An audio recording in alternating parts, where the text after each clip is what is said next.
Greetings, beloved brothers and sisters.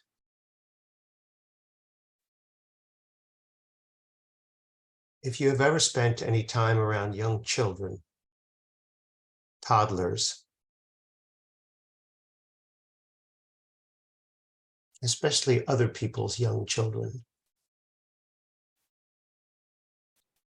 it's sometimes amazing to see how willing they are and how free they are to fully express themselves, both when they are upset and when they are elated.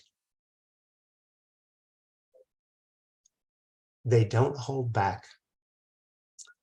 And for a brief period in life, they are allowed to be themselves, feel what they feel, express their feelings, often in what would socially be considered inappropriate ways. When this one's son was in a department store and was upset by something, it didn't bother him at all to scream at the top of his lungs, to fall down on the ground and cry his eyes out about some disappointment, something that was not to his liking.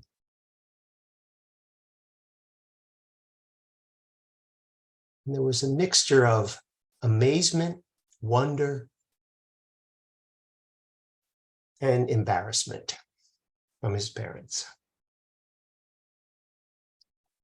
and a strong desire to suppress or curtail this outbreak.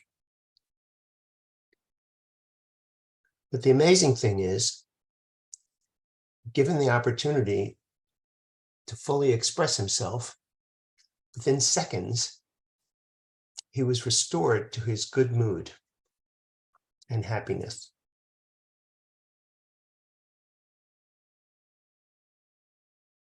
That little chapter, that little period of life, unfortunately, is quite short-lived for most people. And we are socially trained to suppress feeling at all costs. Other than certain feelings, which might be more appropriate than others.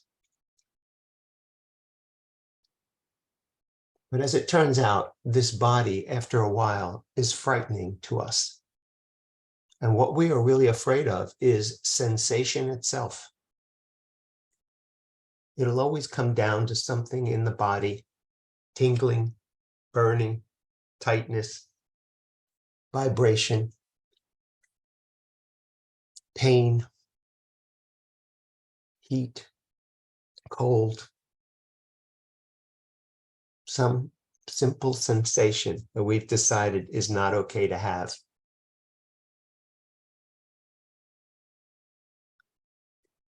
And that's what gets in the way of our full recovery and restoration to our joyous self. Think for a moment, if you will, of your go-to emotion. What is the emotion that you have given yourself permission to have quickly when you're disappointed? For some people, it's judgment, it's complaint. For others, it's feeling overwhelmed. For others, it's right into depression, sadness. Everyone has an easy emotion. For many years, this one never realized that he only had two that he was willing to let himself feel. And they were joy and rage. Hair trigger annoyance or excited joy. Not much in the middle. Not a lot of subtlety.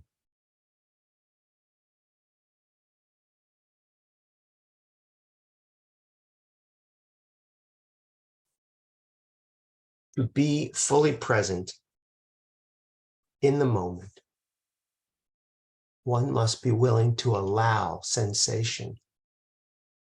Not to become the sensation, not to be identified with the sensation, but to fully allow it.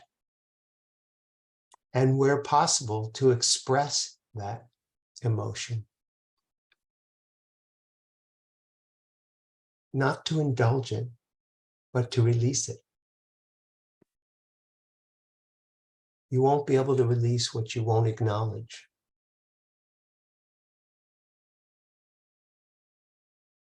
If you've ever lost someone, lost a pet, lost something dear to you, the process of grieving is fascinating.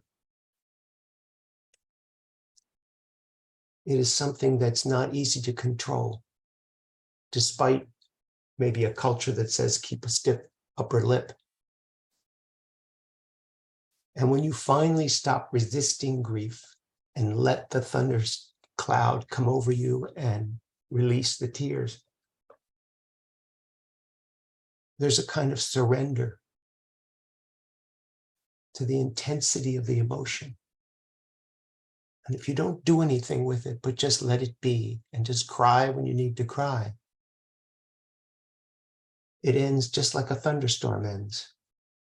And there's a difference of experience when that thing has passed over. Your willingness not to resist any longer, to let yourself feel deeply whatever it is that you feel, and not make it mean anything, much the way children do, opens you to this wider expanse of experience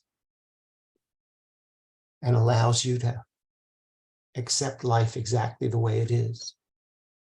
The reason that people can't accept life the way it is because it brings up feeling and emotions that are painful, that are uncomfortable, that are unfamiliar, and they need to be avoided.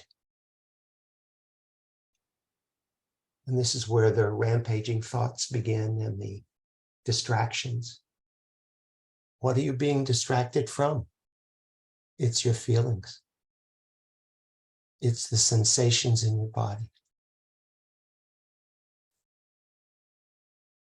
At the base of all of the discomfort is fear. And that just takes many forms. But your willingness to feel whatever is going on is your freedom. This is what allows you to be here now. The willingness to take whatever comes your way. Breathe in, let it be there. And then choose. How would you like to feel? It's not possible to make that choice over top of denial. But the acceptance and willingness to feel what you feel and be curious about it is your ticket to higher consciousness. It is the release of fear itself.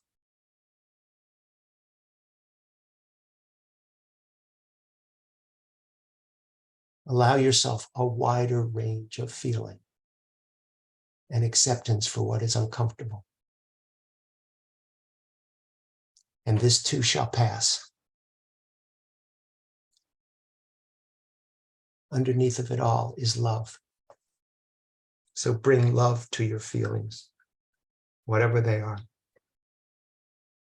and let them transform and return you to your joyous self. I love you very much, and we'll speak with you again soon.